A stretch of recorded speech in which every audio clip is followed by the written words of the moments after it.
Hare Krishna. Hi, everybody. Welcome to class 10 of our Nectar of Instruction ongoing study and Sangha. We'll be looking at verse 5 today. On this is actually Hanuman's appearance day, the appearance day of Sri Hanuman, the great devotee of Ram.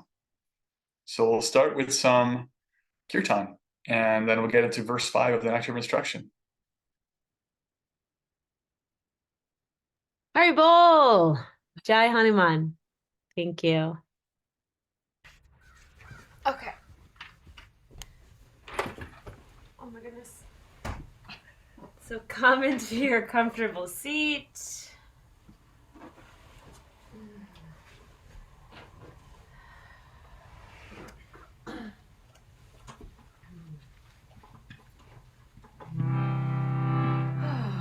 Take a deep breath in, fill up. Deep breath out, let it go. Let's take two more like that, clearing away anything that's clinging to you from your day. Your two more deep breaths on your own. Arriving here together.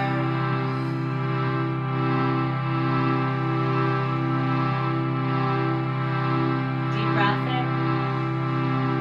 Om Gyanatmarandasya Jnananjana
Hare Krishna.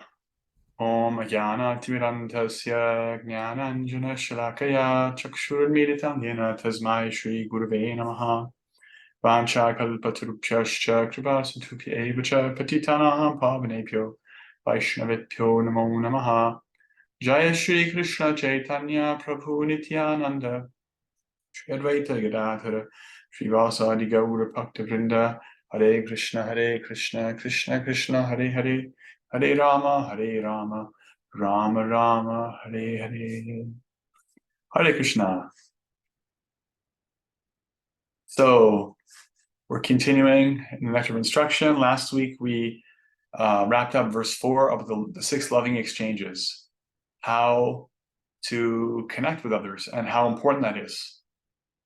And we just talked extensively for the last couple of weeks about how this bhakti process is personal, and it's not an abstract thing. It's actually an applied science. Talked a lot about that, and we had some nice reflections about what the devotees have done for us, what they've given to us, and how we can give back. And let's just reflect back at least one of those realizations about loving exchanges with the devotees before we move into verse 5, which is connected, actually.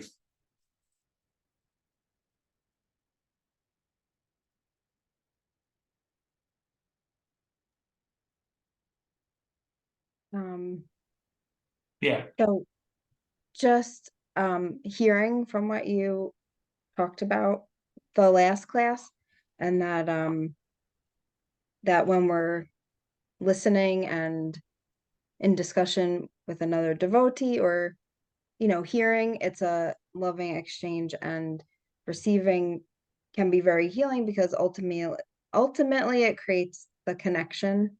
So that is something that resonated with me. Thank you. Beautiful.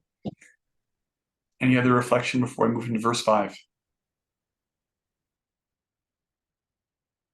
Anything about the loving exchanges? Kira has a reflection. Go ahead. I just loved, I messaged you this too, that I loved this, but just to share with everybody, like the 99% of your bhakti comes through your japa. It's where we realize what we have to work on. It's where we see our fears, doubts, anger, grief. It's a place where we receive support and receive the answers. I think I messaged you right before that what happened in my japa, and I was listening to the recording and you said that, and I was like, like, yeah, what you said right here. Right? Yeah. Just love You that. experienced that? Yeah. Oh, yeah. And I was messaging him of like, this is what dropped in, blah, blah, blah, blah. And I'm listening to the recording, and then he says that. And I was like, yeah, what you said. Yeah, things got real. Yeah. Beautiful. Yeah, that we talked about relationship and connecting and giving and receiving in different contexts. And one of the main ones, the 99% one, according to Prabhupada, is with the holy name, especially in terms of japa. That's a beautiful lead into today's verse, because after hearing about how important it is to connect, we're going to start to really hear about the holy name and connecting to the holy name and connecting to devotees in terms of their relationship with the holy name, actually. That's what today's verse is about. So I'll share the screen. This is verse 5 of the Nectar of Instruction. It's an interesting meter. I'll share it. I'll chant it, and then we can read the translation. Krishneti yasya giritam manasadriyeta dikshasti chet pranati pischa bhajantamisham Shushrushraya bhajana viknyam ananyamanya nindari shunya hridam ipsita samgalaptya. Translation: one should mentally honor the devotee who chants the holy name of Lord Krishna. One should offer humble obeisances to the devotee who has undergone spiritual initiation, diksha, and is engaged in worshiping the deity. And one should associate with and faithfully serve that pure devotee who is advanced in undeviated devotional service, and whose heart is completely devoid of the propensity to criticize others. So this is a kind of a how verse. How and with whom? Prabhupada begins the purport by saying, in order to intelligently apply the sixfold loving reciprocations mentioned in the previous verse, one must select proper persons with careful discrimination. So that's what this verse is about discrimination and proper discrimination. As we're going to see in our discussion, and also when we get to the next verse, discrimination is necessary, and undue discrimination can be a trap as well. Because, well, look at the word. The word discrimination actually kind of like got a bit of a tough rap in the 80s and 90s, because the word discrimination was used in terms of like discriminating across different material designations, like discriminating between people according to their age, their sex, their gender, their sexuality, their ethnicity, their culture, their language, and assigning different value to them on the basis of those things. And so that word can be kind of like problematic. Like, everyone's ultimately worthy of respect because we're all coming from the same source. So in a sense, there's no need for discrimination. And in a sense, there is, because otherwise we wouldn't have that capacity for discrimination. So this verse is about one of the examples of properly using the discriminatory capacity we have, the ability to tell the difference between different levels, right? One of the statements that Srila Prabhupada gave, which I offered in a previous class, is we're meant to show love to all living entities, but that does not mean that we embrace the lion, right? So discrimination means recognizing what the context is and how to interact accordingly to the context.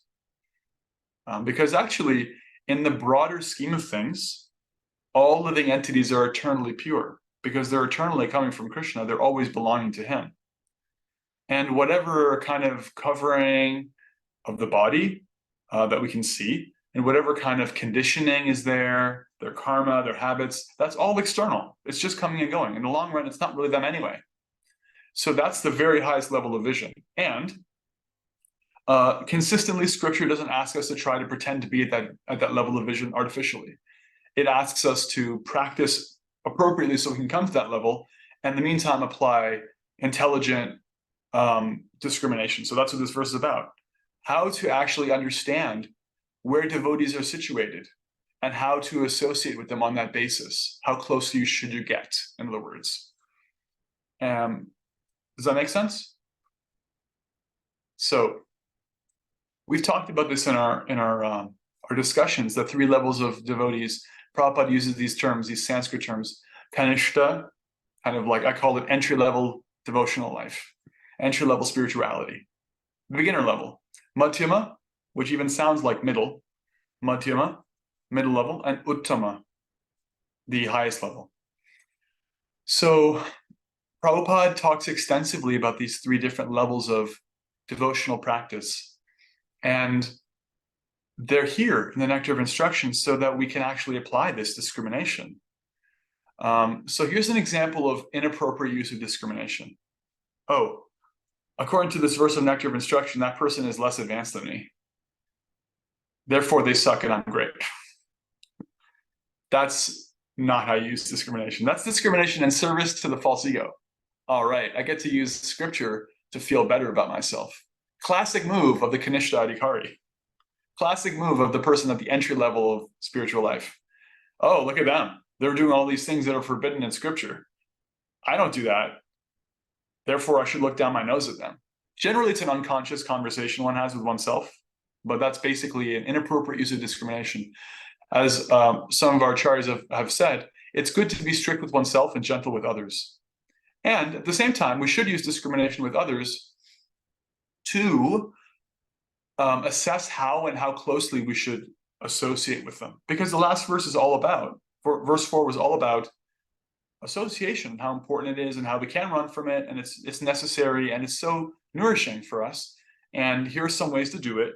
And this verse is saying, how do you choose who to associate with and how closely? Because it's almost kind of like a practical consideration. It's like there's 7 billion people on the planet, and out of them, some people are practicing spiritual life, and out of them, some are taking it more seriously, and out of them, there's like some who've really advanced more. So if we don't apply any discrimination and everyone's on the same level, then we're doing the thing where we're embracing all the lions of the world. We don't actually help ourselves out, because we'll waste a lot of time. We'll go down to the person on the street corner, and regardless of where they're at in their life, we'll unburden our heart and take all their association and receive all their wisdom, whether they have any or not, and take all their values. And that's kind of not very wise. So it's actually how to get the most bang out of your buck, how to get the most return from your investment of time. Find the people who are most advanced in devotional life and associate with them most closely. Practical, right? Just like if you're an athlete, you want a coach who's coached other athletes to success. You don't want a coach who just, yeah, my qualification is I like the sport. I like lots of sports. That doesn't make me qualified to coach them, right? There's practical considerations. Like I love Kelly Kishore, but I can't perform surgery on her.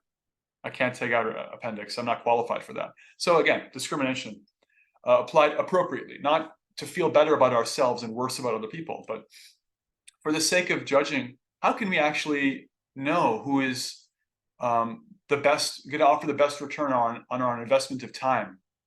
So at the beginning level, the Kanishta Adhikari is a person who has some faith in the holy name. So there's different metrics, there's different benchmarks by which we can see how somebody is advanced. And one of the main ones is their relationship with the names. And so there's some other benchmarks that come up in this verse. We'll talk about them when we get there. But one of the main ones that comes up in scripture and the writings of our teachers, like Rupa Goswami here, is how deeply one is relating to the holy names. And so the verse begins by saying, Krishneti yasya giritam manasadriyeta. The person in whose mouth Krishna's name is uttered even one time is deserving of respect. In fact, that's directly a translation of a verse from the Chaitanya Charitamrita, where Lord Chaitanya says literally that. The verse is actually quoted in the purport. I'm trying to remember how it goes. It's not coming to me. Anyway, he says that if anybody can even one time say Krishna, that person is deserving of respect, right? So we can see, like, if somebody can say the Lord and talk about the Lord or their own understanding of God, especially if there's a personal name associated with that, Jehovah, Allah, Buddha, whatever it may be, and there's some connection there, they're actually a devotee. They're already a devotee. They're practicing devotion. They may know it. They may not know it. They may be very advanced devotee. They may be very, very neophyte, not so advanced devotee, but they're already in the Sangha of all devotees. So at the same time, one should not just stay there. Prabhupada begins his purport by saying this. He says,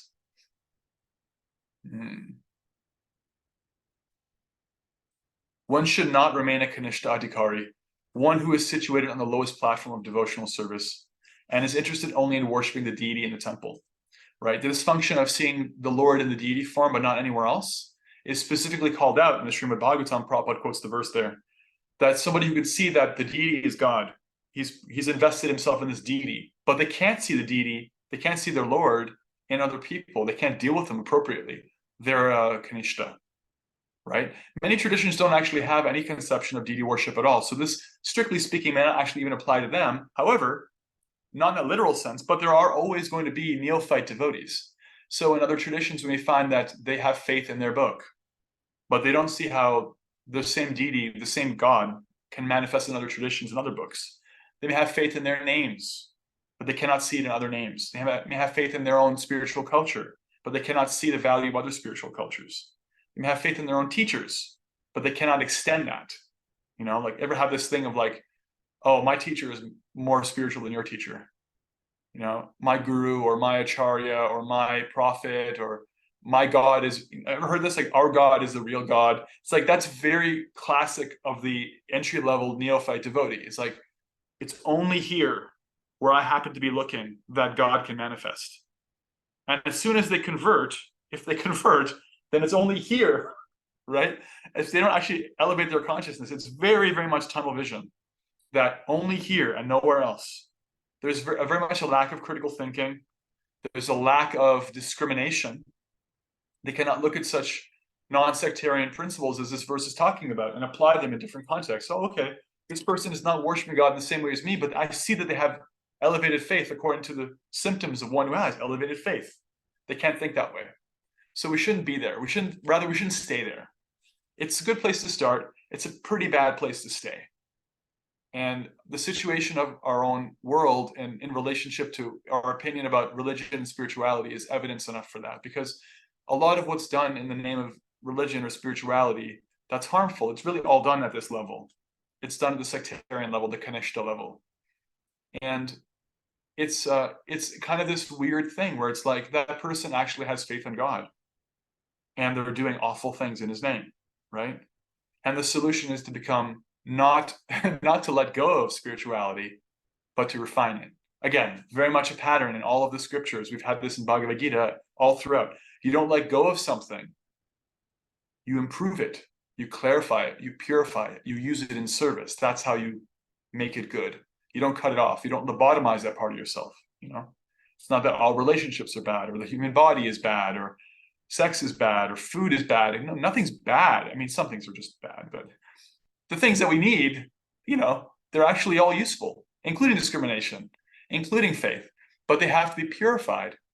Religion, we need religion and spirituality too, but they have to be purified. They can't stay at these low levels. Otherwise, they become problematic. So this verse is all about how to identify those people who are not just at the entry level. Okay, so we know, hopefully by now we know, somebody who's very narrow-minded, who has tunnel vision, only sees the manifestation of the Lord in one way, cannot appreciate how to apply that in other contexts. They're Kanishta. Okay, so what do you do for them? Do you make fun of them? Do you ignore them? No, you offer respect in your mind. So if somebody's practicing devotion in any tradition, but they're very much new, at least be like, wow, that's great. I'm glad that they can do that.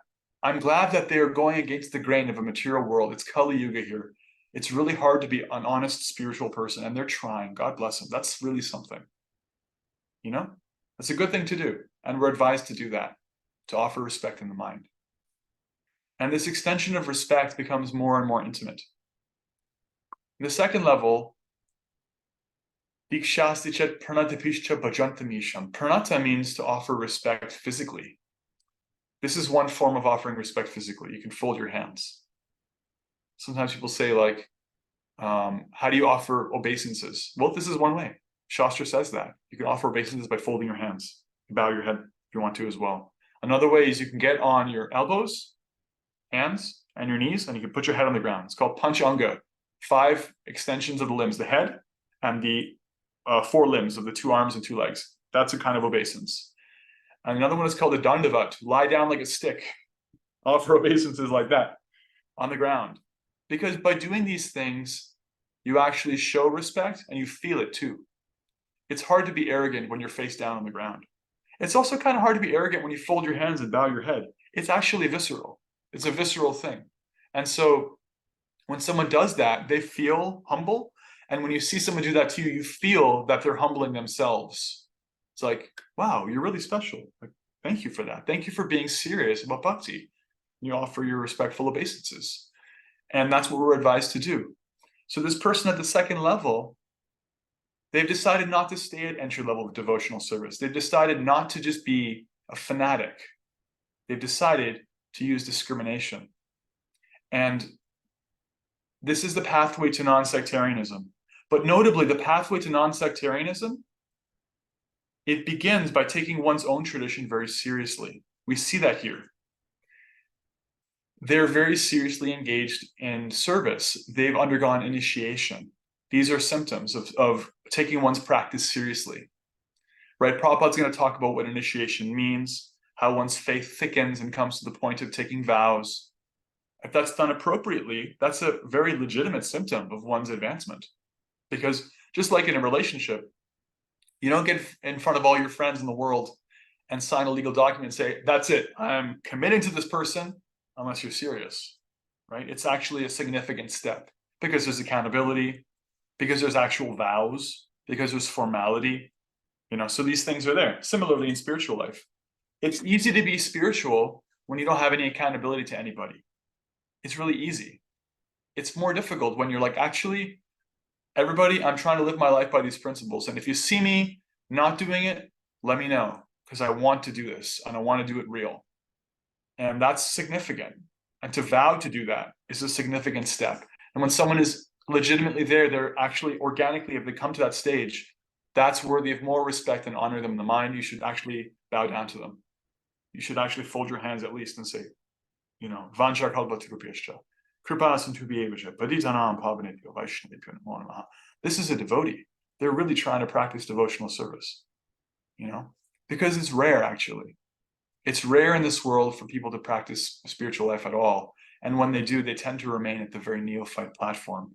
So when somebody takes their spiritual life seriously and goes deeply into it, in any tradition, then they start to become non-sectarian because they will start to see how these spiritual principles are applied in different so-called different traditions.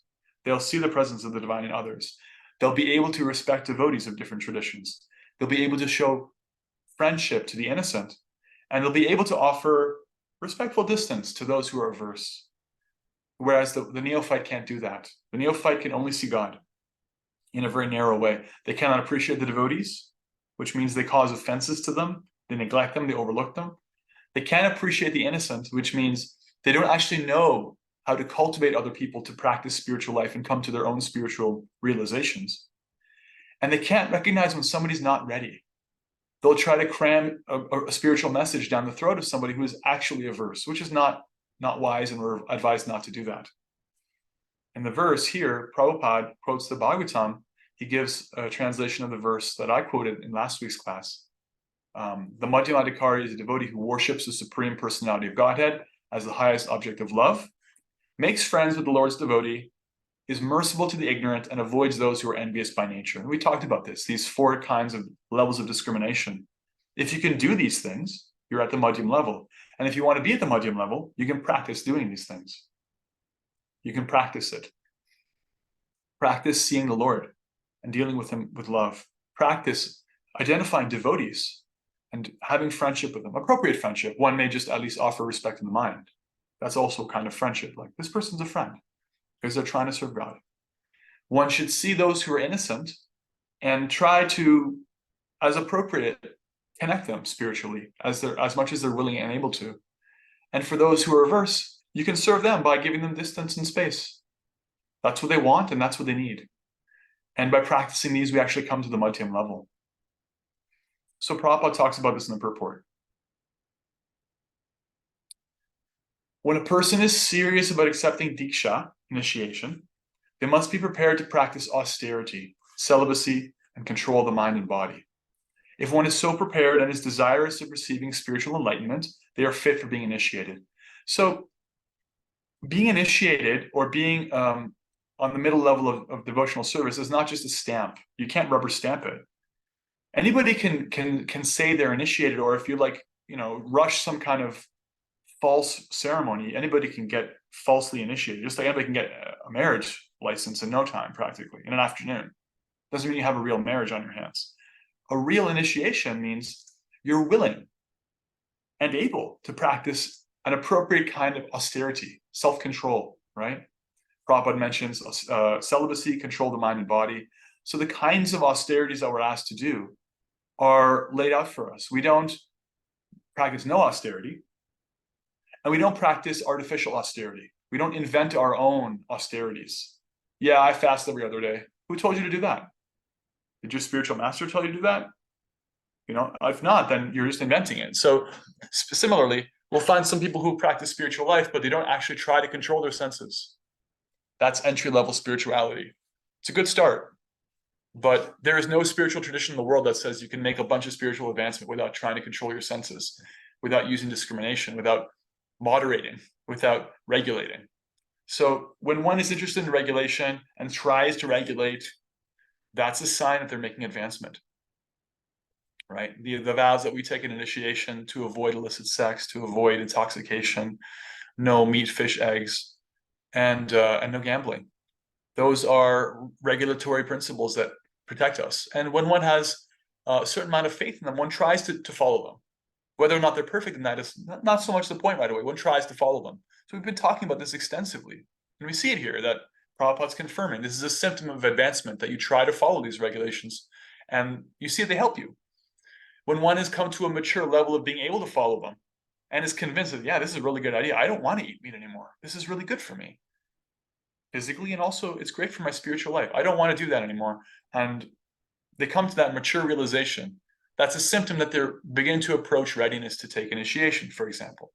The other vow we take at initiation is to chant 16 rounds, the Hare Krishna Maha Mantra every day. Also a regulation. And so, as Kira pointed out, 99% of our advancement comes through our japa, that this relationship with the holy name is all important. And we don't ask in our movement, especially now that we're not in the beginning stages of a global revolution, worldwide movement beginning from scratch. We don't ask people to just do it and follow blindly. We ask them to develop their own mature relationship with the holy name. I chanted around a day. Before that, actually, I didn't even chant around a day. I would come to kirtan once a week. I'd chant I think a round of japa after kirtan. It was on Monday nights. I remember that in Toronto. Monday night kirtans. Kirtan for 45 minutes or an hour, and then we would chant one round of japa together. It took 15 minutes because we were going real slow, all at the same pace. That was my japa for the week, one round. And then eventually I was like, this is cool. I want to try this every day, one round a day. And so we see in this way, people, they sustainably and gradually develop their relationship with the holy name. That it's not just a matter of ticking it off. Yeah, I can chant 16 rounds, or I can chant 1,000,000 rounds, or whatever. It's not the number, it's the faith. That being said, the faith increases by practice, right? Just if I tell you that if you work out according to my exercise regime, I can get you to look like this and feel like this. You might have some faith in me. Oh yeah, he's kind of a good, trainer. I've seen the reviews. He knows what he's talking about. But really, the best thing for you to do is to try it. Try working out according to whatever the trainer tells you to do.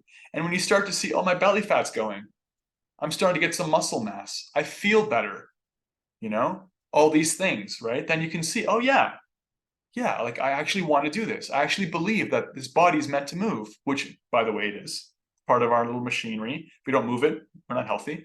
So it turns out part of our spiritual machinery is we should connect regularly. That's our whole philosophy. And the holy name is a super practical way to do that. So we don't just say, hey, here's the name, believe in it, because I told you so. It's here it is. Find out for yourself what it's like to connect with it regularly. Do the experiment in your life. When one does, and they come to the stage of chanting a certain amount every day, and they're convinced about that, and they're steady in that, and they want to take initiation around it, then they do after developing a mature relationship with an advanced devotee. They're a Madhyamadikari. They're actually a more advanced devotee than entry level. And that's a significant thing.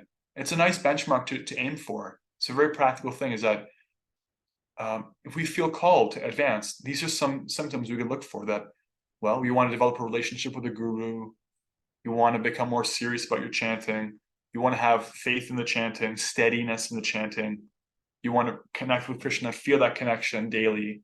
I want to chant a certain amount. I want to have a certain kind of qualitative experience with my chanting. These kinds of things are all advised. Does that make sense? And so another thing Prabhupada says about the Madhyam, and then we'll stop or pause for questions and reflections, the middle level of devotion. He says, generally people are very interested in inquiring about mundane subject matters. But when one has lost such interest and is simply interested in transcendental subject matters, they are quite fit for being initiated. When one is actually initiated by the bona fide spiritual master, and when they are seriously engaged in the service of the Lord, they should be accepted as a Madhyamadikari, the second level of devotee. So here Prabhupada helps us understand advancement in terms of how we inquire, right? So here's an encouraging note for all of you. You could be doing anything with your Tuesday nights. Or if you're listening to this on a recording that's not on a Tuesday night, insert whatever day of the week it is. You could be doing anything with your time right now. Nobody forced you to be here. I promise you that, because I've never given classes where people have to be at the class. I've done that. It's different feeling. I can promise you that. Some people don't want to be there, and you can feel it. I'll give the class, but it doesn't feel the same. Nobody in the Sangha is forced to be here. Everybody wants to be here. Whether it's in person, live, or on the recording, everybody is choosing to listen to these words right now voluntarily. And that makes all the difference. Prabhupada's saying, you're choosing to inquire. You can inquire about so many things. You can look up your top 100 list of movies on IMDb and memorize the list of your favorite actors. You can do that. You can do whatever you want with your brain and heart and time. To apply yourself inquiring about spiritual matters voluntarily, to be interested in that is a sign of advancement.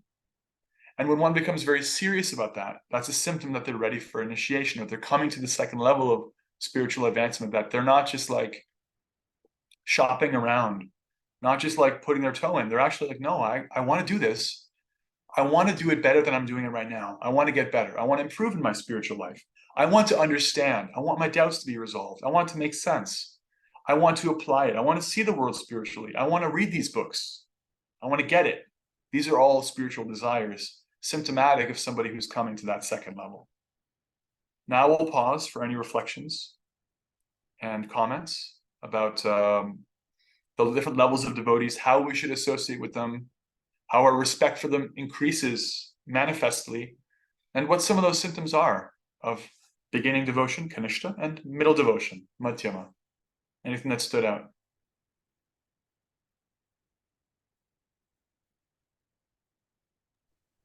Shamia, I have a question. Yes. So in the purport, it kind of sounds like the first level, Kanishta Adhikari. Yeah. It sounds like, I don't know, the third or fourth sentence there, it says that it's a neophyte received the Harinam initiation. So is that like the first level of initiation? Because then when you're talking about the second level, you're talking about somebody that wants to take initiation. I'm confused. At what point is the initiation part of it? Okay, so there's two different ways of looking at it. Okay. The way I've been talking about is somebody who's taking an initiation at all is on the second level. And somebody who hasn't but is just developing beginning faith is on the first level. Okay. And another way of looking at it is what Prabhupada's talking about. And what I'm saying is also backed up by other things that Prabhupada said in different places. Another way of looking at it is what Prabhupada's talking about here. In our movement, there's first initiation, Harinam initiation, where you take a vow to chant Hare Krishna every day, take those vows I mentioned. There's second initiation, where you receive the Gayatri mantras and you're qualified to serve the deity. And so that metric, Prabhupada's saying first initiation is baseline, then second initiation, and then further advancement. I'm extending that. As per Prabhupada's mood in other places, you can say that anybody, because Lord Chaitanya himself said, in the context of talking to one of his devotees in the Chaitanya Charitamrita, if somebody says Hare Krishna or Krishna's name even once, they're worth it respecting. And Prabhupada quotes that verse in today's purport. So that person, like, if you go in the street and they're like, oh, they're hearing our Harinam, there go the Hare Krishnas. That person qualified. They said Hare Krishna. Literally, that's what Lord Chaitanya says. That's how generous he is. They can say Krishna, right? Oh, they can say Krishna. They're in. They're a devotee, the beginning level. So that's the most inclusive, most generous understanding. And then there are degrees by first initiation. You take these vows to chant Hare Krishna and to avoid the illicit activities that degrade you. We talked about that. At second initiation, you don't really take any new vows, but you receive the Gayatri mantras that you chant 3 times a day, and the qualification to serve the deity on the altar. You're qualified to do deity worship. And you try to become a Brahmana. It's called Brahman initiation as well. You try to have the qualities of a Brahmana: truthfulness, peacefulness, austerity, cleanliness. These qualities you try to deliberately practice and deliberately cultivate. That's focused on at the time of second initiation. Generally, second initiation happens a few years after the first. And so it's a sign of increasing seriousness. So that's one way of looking at it. I've chosen to focus in this talk mostly on the more general and inclusive metric of if anybody can even say Krishna's name or say God or like have a little bit of appreciation for spiritual life, they're Kanishta Adhikari.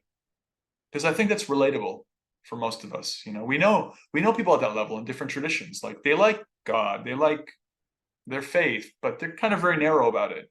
No, they're a Kanishta Adhikari. Does that make sense? Absolutely. Thank you, Prabhu. Yeah, both things are true.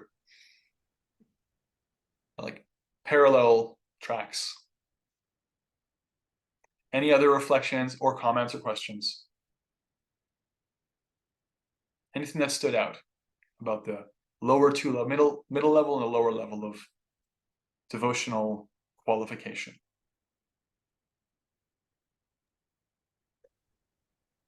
You know, I'm thinking here about how, you know, there's such a part of me that truthfully that doesn't like to hear, like doesn't necessarily love to hear that you only can advance to like the middle level if you receive initiation, you know, and that people can be really serious about the practice and have other circumstances like in our, you know, in the modern age of bhakti now, right, of practicing Krishna consciousness, which is different than it was like in the 60s and 70s. And so, and as I was like formulating how to share about that, it's like the more you practice though, and the more that you chant, like the more of that desire is going to just come, because you're already, those things just fall away that may prevent you from wanting to take initiation, like Right. the four you know, the four illicit activities, like you eventually just stop wanting to do those. So you're like, okay, well, I guess I can. It doesn't really matter. I don't have to like work really hard for it because they just fall away.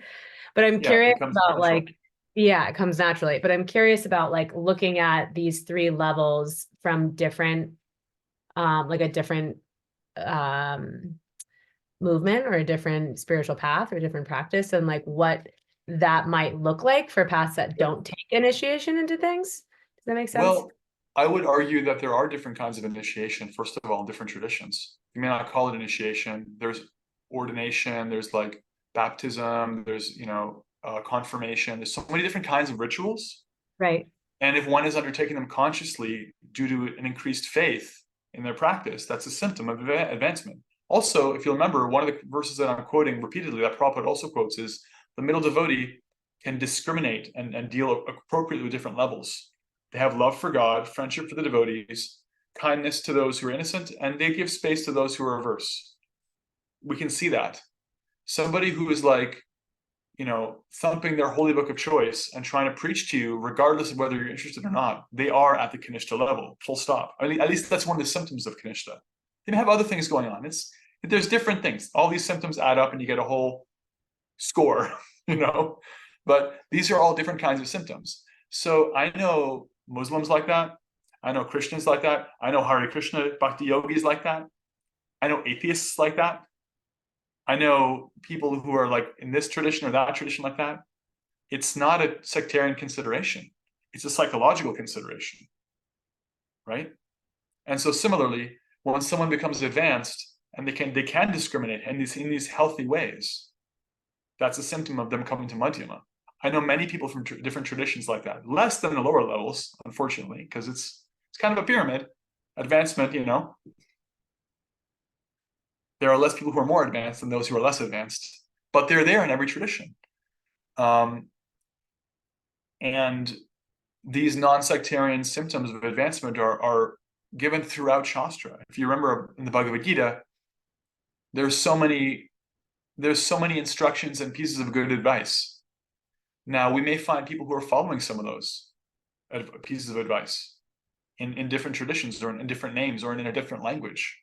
If they're following it, particularly if they have like a mature, well-reasoned faith in that principle, they have come to a significant level of advancement in that. You know, like if somebody knows that actually I want to be around people who are practicing spiritual life, it's important to me. They have a sangha, right? They have a group of people that's important to them. They don't just do it out of fear or that's what they're born into. They actually have recognized this is good for me and they choose that deliberately. That person, that's a symptom of being at a higher level than somebody who's like, no, I don't need that. I can practice spiritual life anywhere with anybody. I can do whatever I want. I can just, you know. So that second person doesn't have the same level of realization that, oh, actually I am dependent on good association. Yeah. That mature realization is not a sectarian consideration. It doesn't just happen for people who speak in Sanskrit. It doesn't just happen in this tradition. It's a science. In spiritual life, the science is we need people. So that's another non-sectarian symptom. I would argue there is probably dozens of these kinds of symptoms throughout our Shastra. And one of the symptoms is to take vows. Just like in a relationship, if you publicly take vows, that's serious. It means something. And somebody could say, well, yeah, but I don't really believe in marriage. And like, that's okay. I'm not here to tell you what they should do with their relationships. I'm here to say, if you publicly take a vow for something, or a relationship with a person or with God or the holy name, that's a significant step, particularly if that choice to take that vow is well reasoned and you've come to it maturely. That happens in every tradition. There's always different benchmarks. You know, we graduate from school, we get these marks, we get like a scholarship, we get a job, we like distinguish ourselves in our field. There's always different levels. You know, there's always different people have applied themselves differently. Some people really stand out. They're really excellent at what they do. They try really hard. You can't change it. There's always going to be levels. There's always different kinds of discrimination you can apply. It's not just an art tradition thing. It's a humanity thing, you know?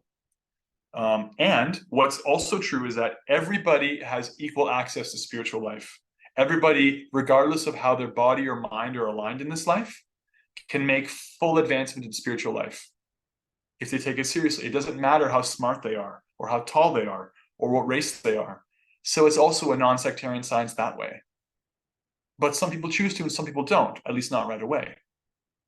So that sounds not very politically correct, but it's actually incredibly practical. It's not a matter of sectarian discrimination. It's just a matter of practicality. Does that make sense? Yeah, it does.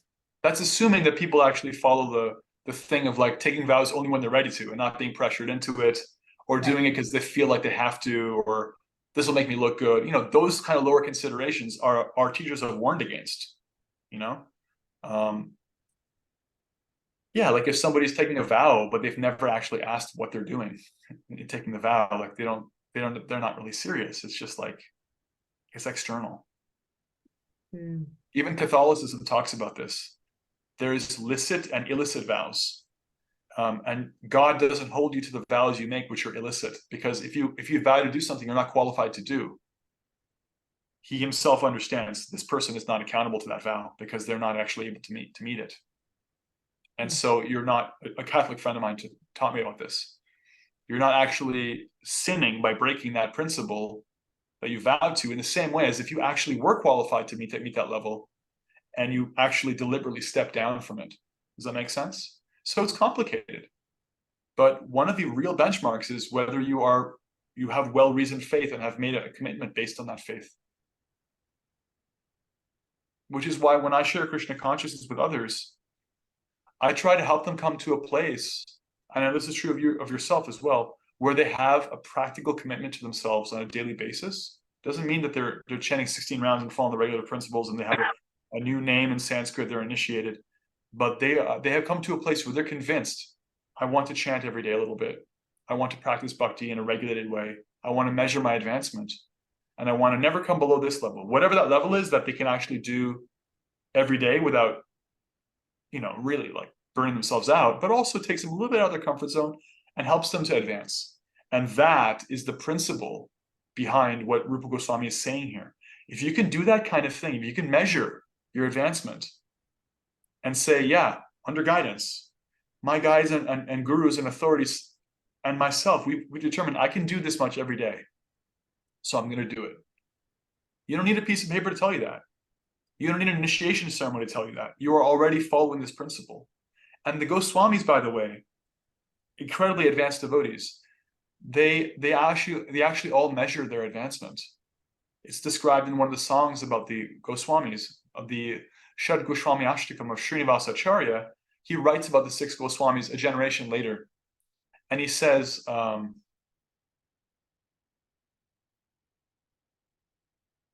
Sanskrit's evading me today. He says that they measured, they practiced their bhakti in scheduled measurements. Like Raghunath Das Goswami, he measured how many obeisances he offered every day because he wanted to really make sure he didn't become proud. He was always offering obeisances to devotees and to the deity of Krishna. And they chanted a certain number of rounds every day. Of course, what they could chant and what I can chant or you can chant is different. They're more advanced. But the principle of measurement, the principle of taking your spiritual life seriously, of not just being willy-nilly about it, is a function of advancing.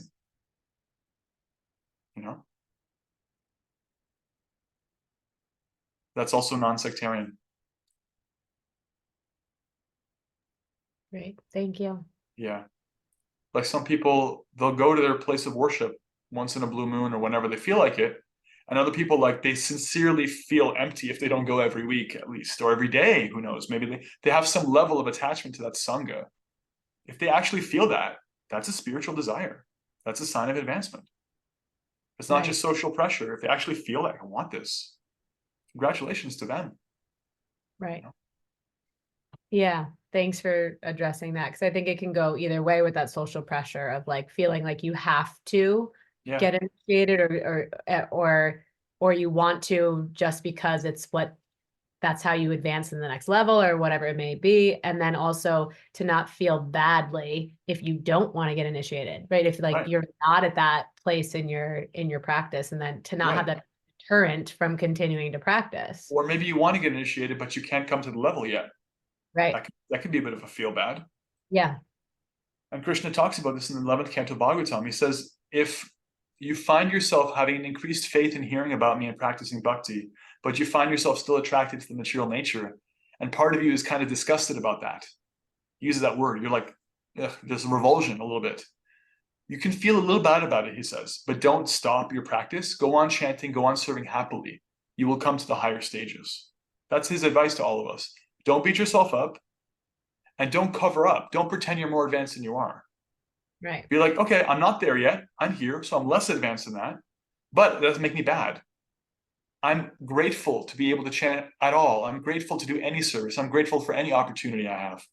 And that attitude of like, I'm grateful and I wish I could do more, Krishna, please help. And like practicing with joy and honesty without shame. That's the recipe for success. He talks about it right there in the 11th canto. Jai. Great.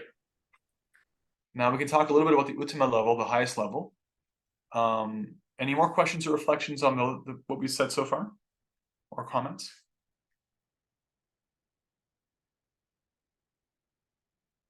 And I'll mention for those listening at home and for everybody, this week, if you can comment in the WhatsApp, any realization or comment about, well, obviously anything from the class, but also anything that you've applied this science to, like looking at yourself as a devotee or some experience you have of devotees, how you've applied the science of different levels, gradations of devotional advancement. Some reflection about that, like, I met this person who tried to preach to me and they were very like ham-fisted about it. And they didn't care that I wasn't interested and they were just yelling at me to surrender. And I could see that they were Kanishta because they couldn't see that I was averse to them and they kept preaching to the faithless, so to speak. And so because of that, I reflect now that that's actually a Kanishta Adhikari. Some kind of reflection about this kind of thing in relationship to your life experience. Moving on. The Uttama Adhikari. So Prabhupada talks about this as well extensively. And this is really important because we need these people actually. These are the great teachers. These are the revolutionaries, the prophets, the acharyas. And movements are guided by persons like this, and personal lives of spiritual lives of devotees are mapped out and guided and supported, especially by devotees like this. This is the highest level of devotee. So Prabhupada says from the purport, an Uttama Adhikari, he lists some very practical symptoms here, is not interested in blaspheming others. We see this in the translation to the verse. The verse says, their heart is completely devoid of the propensity to criticize others, right? So Prabhupada says, they're not interested in blaspheming others. Let's just pause there. So first of all, to not have any attachment to pointing out the faults of others. This is actually not a cheap thing. The desire to point out someone else's faults, that's motivated by anything other than pure love for them and other people. Like, you can point out somebody's faults because it's necessary to be honest about the truth. But if you're pointing out somebody's faults anywhere, under any circumstances, other than just out of care and compassion, you're not a completely pure devotee yet, which is understandable because that takes time. This is why we have gossip. This is why we have celebrity culture. This is why we have backbiting and infighting and family dynamics and friends and, pettiness. And it's because all conditioned souls want to feel better than other conditioned souls. And if you find a fault in someone else, whether or not it's real, in fact, in some ways it's easier if it is real, you point it out, you can feel better about yourself indirectly and unconsciously. That's a classic thing to do for a conditioned soul. And the only person who doesn't do that, doesn't have that motivation, is the Uttama Adhikari. That tells you how rare it is to be free from the desire to bring anybody down. That the person who legitimately has no desire to bring anybody down under any circumstance, and everything that comes out of their mouth is always for the betterment of everybody, always merciful speech. That's a symptom of being at the highest level. Make sense? Continuing. So they're not interested in blaspheming others. Their heart is completely clean. They have attained the state of unalloyed devotional service. Prabhupada states some other symptoms in other places.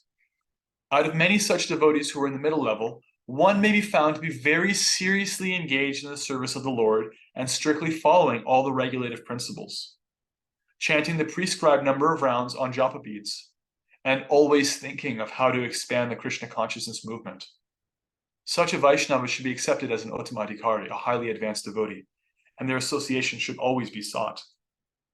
So, for the first level of devotee, you should offer obeisances in your mind. For the second, you should offer, at least with your hands, with your body, you should respect them. Wow, this is amazing. They're a madhya. The third one, Rupa Goswami says, you should try to serve them. You should actually try to follow them around, have their time, be around them, try to serve them, be guided by them, because it's very rare. It's very rare for these kinds of people to be present in our experience, to have their association, and it's very valuable. Now, sometimes Srila Prabhupada, some of Srila Prabhupada's followers will say, for example, I don't know if Prabhupada is not physically on the planet anymore, so how can I know if somebody's actually a very high level devotee, right? This section of this purport is exactly where I point them to, because in none of these lists does Prabhupada list anything that is esoteric. He doesn't say, okay, the most advanced devotee is the person who's always thinking of Krishna in their heart. Now, he does say that in other places, and Shastra says that too.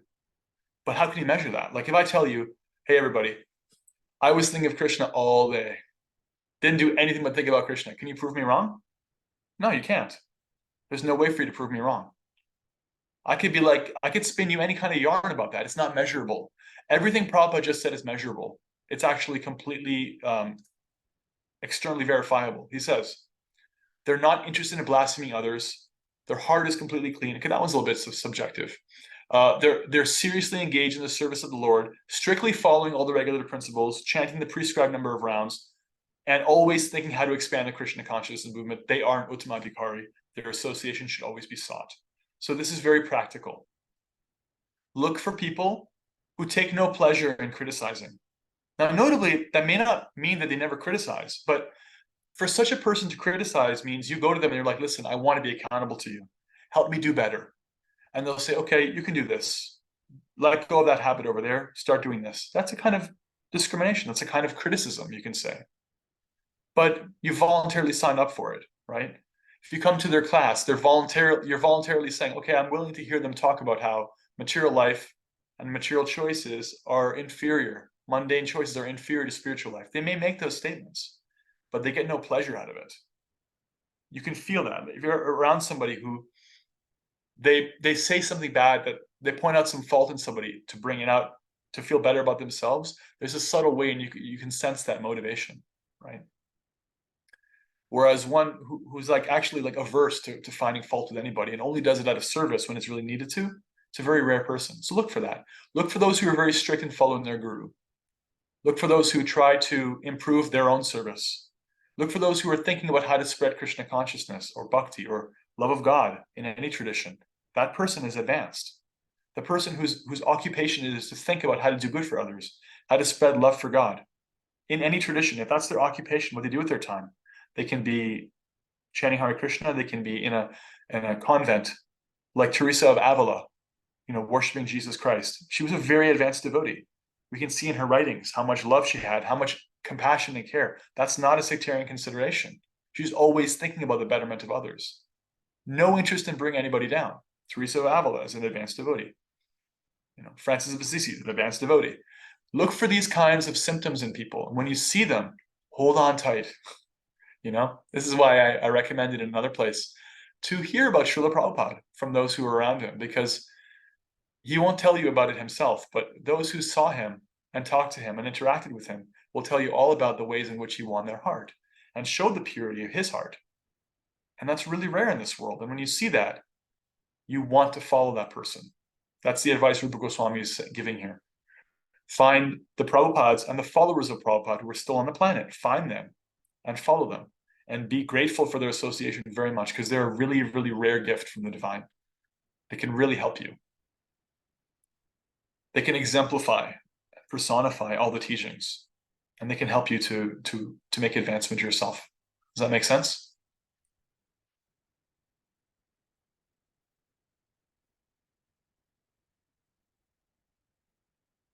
And the last thing that I want to bring out in this purport is, again, about the holy names. Prabhupada says, everyone begins their devotional life from the neophyte stage, which is very reassuring in and of itself. Like, nobody should try to pretend to be very advanced. All of us start at the neophyte stage. Every saint has a past, every sinner has a future, as they say.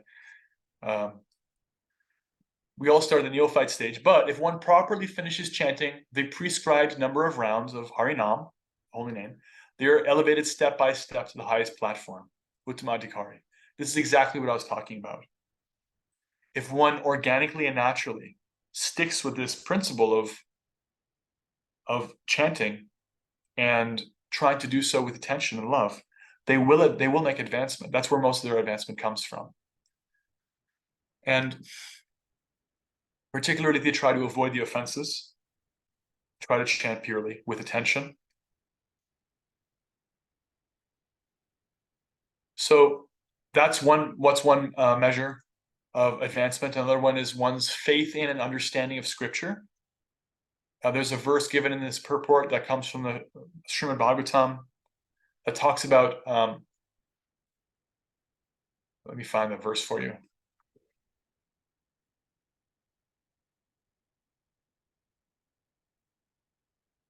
Okay.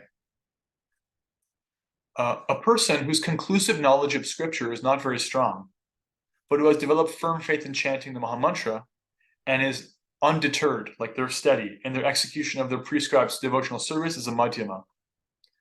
So this is actually from Chaitanya Charitamrita. The metric here is that the lowest level of devotee can't explain what they're doing. They don't know scripture. They don't know the science of devotion. And their faith is weak. The word that's used is komala, which means soft, pliable, like wax, it's soft. Komala. Even sounds soft. Komala, right? Somebody who has very weak faith will often put up a front like they're very, very convinced when they're not. This is why fanatics are the way they are, by the way. This is why if you challenge a fanatic and you offer a reasonable point, they become more angry and more fanatical, because it's demonstrating their own lack of faith in a way they're not prepared to consciously accept. Even though not having complete faith is natural and organic, we shouldn't be ashamed of it. But one whose faith is not completely strong yet, it's not maturely developed, like a tree that's not strong, it's still soft, right? You can push it around, you can uproot it, right? That's a symptom of lower level of advancement, and they don't know the science. They can't explain why what they're doing makes sense. They can't convince anybody, even themselves. That's lower level. One who is convinced themselves, but can't use scripture and the science to convince others, they're in the middle level. One who is convinced themselves and steady and can convince others on the basis of verifiable scripture, they're on a higher level. These are metrics according to one's level of relationship with scripture. So we can see the relationship with the holy name and our faith in that, and our understanding of scripture. These are different ways that we can judge how we're doing, how we're advancing. And just to kind of put a point on that, that conclude that Prabhupada quotes this nice verse from Shastra. He says, Atashi Krishna namadi na bhavet grahim indriyai, that Krishna and his name and all the other things about him don't manifest to the blunt instruments of the material senses. Sevon mukhehi jihvado svayam eva spuratyadaha. They manifest, they become apparent through service, beginning with the service performed by the tongue. Prabhupada says, we cannot realize the Supreme Personality of Godhead by any artificial means. We must engage faithfully in the service, beginning with the tongue, which means we should always chant the holy names and accept Krishna Prasad. So this is evidence again that somebody who has actually developed confidence in the chanting process and therefore chooses to do it themselves at a high level, they have a higher level of realization than somebody who either doesn't have that practice, or if they do, they're not completely convinced yet, right? This is natural.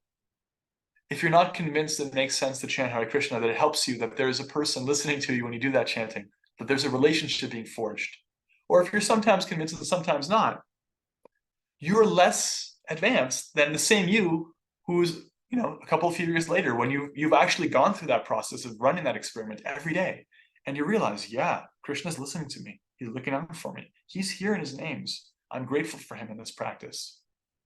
This is the process of becoming more and more advanced in devotional life, in relationship to the holy names particularly. And Prabhupada goes out of his way to point that out. So does Rupa Goswami, and so does our Shastra. And later verses in this book are going to focus on it more. So I wanted to conclude with that.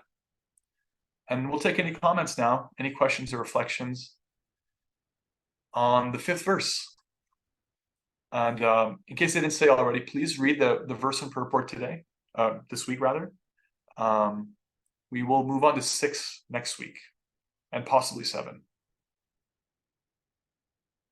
You can also read 6, actually, come to think of it. Read 5 and 6 this week, so you're ready for next week. Now we'll take at least one reflection, anything that stood out. Plenty of good stuff here about how to apply discrimination properly, not inappropriately. The symptoms of advancement we can look for in ourselves and in others. And with others, we're not doing it to look down on them. We're doing it to actually assess who has made more advancements, so I should actually more intimately associate with them, take guidance from them, take their values, be around them, observe how they move and how they live and how they do this whole thing of bhakti, and try to emulate that myself and be guided by them. We talked about advancement in terms of our relationship with names and also with scripture.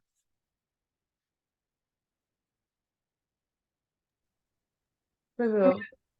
Oh. Go ahead, Tanya. So really, really interesting topic today. And the levels are fascinating. And I just have kind of I guess it's a question, but about like the social pressures. So, and this is a little bit on the personal side, but maybe other people will resonate with it. I know that association is part of this. That's why we're here. That's why I'm here. That's why I'm in a Sage group. That's why I'm doing the work that I'm doing with Kishori. Yeah. And I know that's important for advancement. And I guess my question is a little bit around that social pressure. Right. I'm a married woman. I have a husband. I have 6 children. I don't live near a temple. The temple is any temple that I go to is at least an hour one way to get to. And the mood that I'm in right now with my job and everything else is to spend my time here doing what I can. And because I really love reading and I really like, that part of this, really discovering all of this, I'm using discernment to choose how I spend my time diving deeper into this. And I feel like I'm turning more inward right now than socially outward. And I feel a little bit of social pressure that maybe that's not okay. I think it's okay, but I'm just kind of putting it out there, because I'd love your commentary on, if the season that I'm in my bhakti growth is to turn inward for a while, and maybe for, I don't know how long, but we'll see how it goes. But, and then maybe prioritizing that first versus, spending the very little time I have each week or weekend to commit to getting around socially, to driving to temples and attending events and everything like that. I just like a little commentary on that, if you don't mind. Sure. Does that make sense? It does, yeah. And it's a common kind of reflection and question, especially with the way the world is. It's very rare to have access to a spiritual sangha. First of all, I want to point out that you're in a spiritual sangha right now, and you're talking about spiritual things in a spiritual sangha. So you were using technology in a very adept way to connect people on different parts of the planet. Corey and Amanda are listening to this recording. They're in the literal other side of the planet from me in New Zealand. If I take a plane there, it'll take like a couple of days, and I'll be super jet lagged when I get there, other side of the globe. Like, wow, the fact that we can connect in this way, miracle, actually miraculous. This is a sangha. So I think, and yeah, I know you're in the Sage group, and you are asking. You're very active in our WhatsApp group. You're active on in this channel, and it's like, I experience you as connecting with other devotees around your practice. I don't experience you as checking out. So I think the general principle is that devotees should operate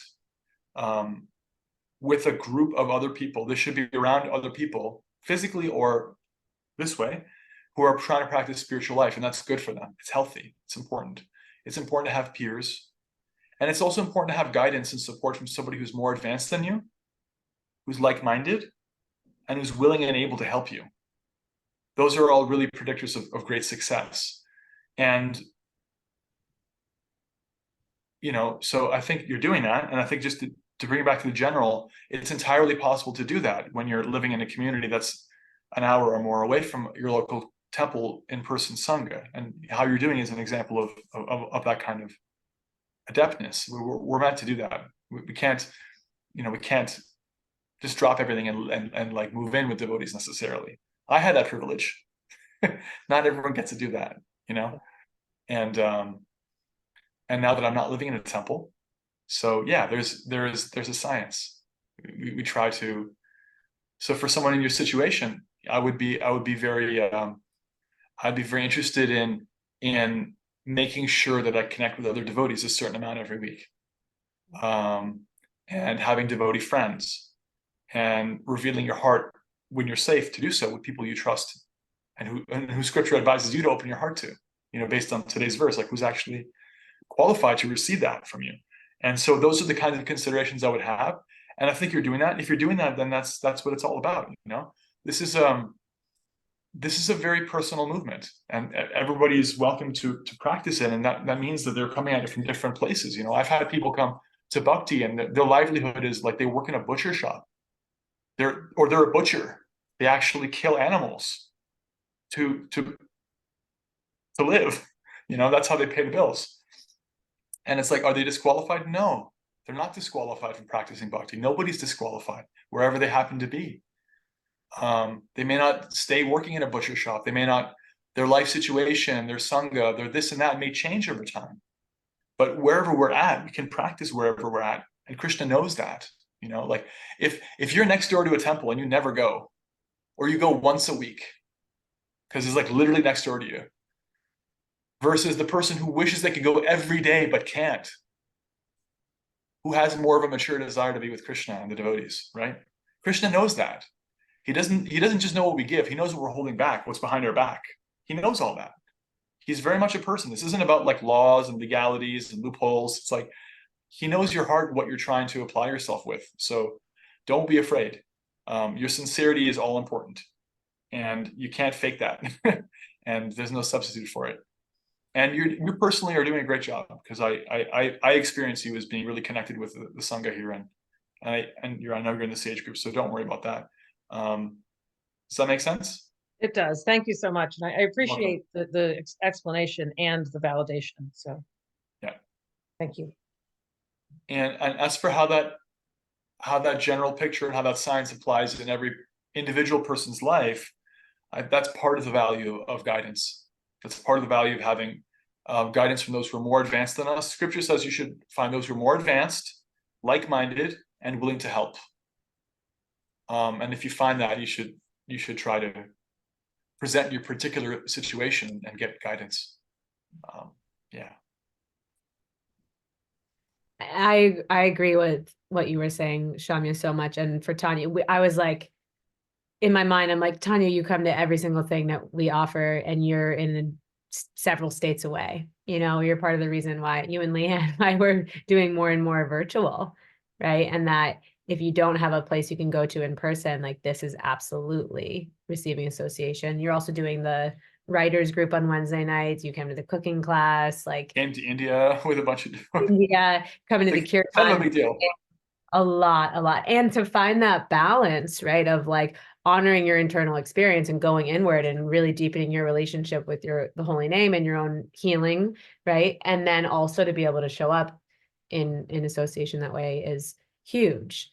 And that's actually something, Shamya, that I wanted you to, I was hoping you could speak to here, is that we spoke so much about sadhana, right? And the importance of japa and shastra. And you know, two other key points in our pieces of our practice are sangha and seva, right? And Yeah. so, you know, you were speaking about how Prabhupada, you were quoting Prabhupada and saying 99% of our advancement happens in japa, but and not but, you know, if you sit in a room all day long and just chant japa, but you're not interacting with anyone, or you don't have seva, right? You're not Yeah.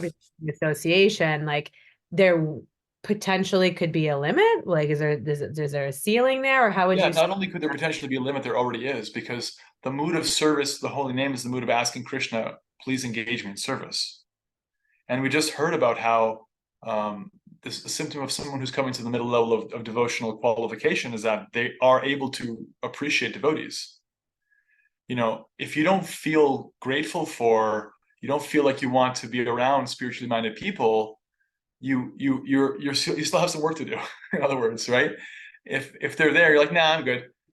If that's always how you feel, like I don't actually want to like open my heart up to anybody, it's like there's still room to grow in that. And if we don't actually want to give back through our service, through our dharma, if we don't want to like help other people come to bhakti, or talk about Krishna, or write about him, or like, you know, if there's no like come and distribute like prasadam, or invite people and feed them prasadam, or like there's none of that, then that's a symptom that we're still kind of like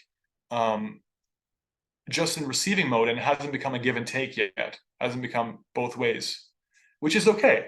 And sometimes we just need to receive a lot. Like sometimes we're in this space of like, you know, like on retreats, like you just dive deep, and you really just chant like a bunch of rounds and read a lot, and that's good. And there's parts of our lives where it's like this part is really about me getting nourished, you know. But when there's overflow, the natural expression of the soul with an overflow is that they share it. They come into sangha, they express it in these ways, they distribute it, they find people who can be helped, and they talk about it, and these different things will happen organically. And if you're not sure how to do it, then we can talk about that. But the desire to do it is also a symptom of advancement. Yeah. And doing it also will make your practice better. They're like rice and dal. You know, rice is good, dal is good. You have them together, you have this beautiful complete protein meal. It's really tasty. So you have to take it in, and you have to try and share and reflect and be in sangha. And when you're practicing deeply yourself, you have something you can offer people when you talk about Krishna. And when you're talking about Krishna, you have some increased enthusiasm to go back to your chanting, because you see that it's working for them too. And you've experienced it in community, in sangha. And so they feed into each other, become a synergistic package. Yeah, precisely. Thank you. I just felt like that was important to Yeah. add to the conversation. Thanks. Any other reflections, comments, or questions?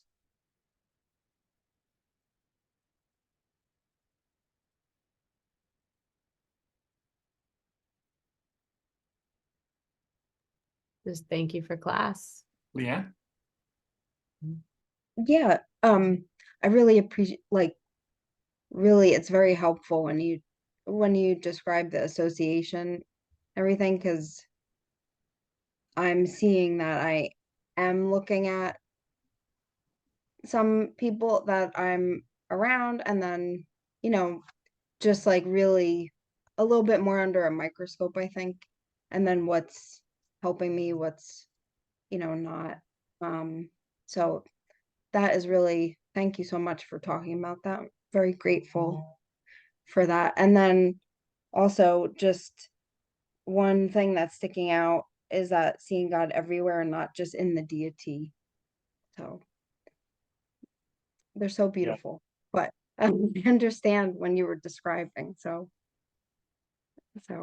thank you. You're welcome.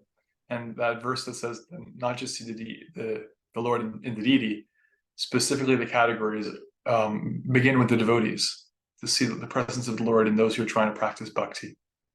Yeah. And the other two things that we brought out from Prabhupada's purport were to increase our attachment to and connection and mature faith in the holy names, and also in scripture. Because the holy name you can bring with you everywhere. It's a portable deity, costs no money, takes no space. You can live in your mind, you can chant in your mind, you can chant with your voice, and it's so merciful and so compassionate, it's so accessible. And scripture is the science which glorifies the holy name and Krishna's deity and everything else, but also explains things and puts it into context and makes it scientific and practical and sensible and satisfies the intelligence and heart that way. So those are all useful ways to increase our faith.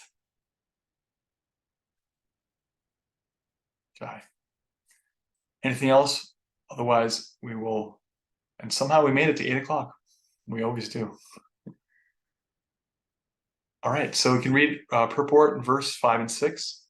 Comment any reflections in the WhatsApp, and please add something in terms of how you have applied or want to apply this science of healthy discrimination of levels of devotion in your life, around yourself, around your devotee sangha, others where you've seen in the past or want to experience in the future. Okay. Jai Srila Rupa Goswami ki jai, Srila Prabhupada Nectar of Instruction ki jai, Burlington Bhakti Sangha ki jai, Vanchakalpatrupyascha Kripasantibhyevacha Patitanam Pavanebhyo Vaishnavebhyo Namo Namaha. We'll upload this on YouTube. And for those on YouTube, we love you. And Hare Krishna. Thank you very much.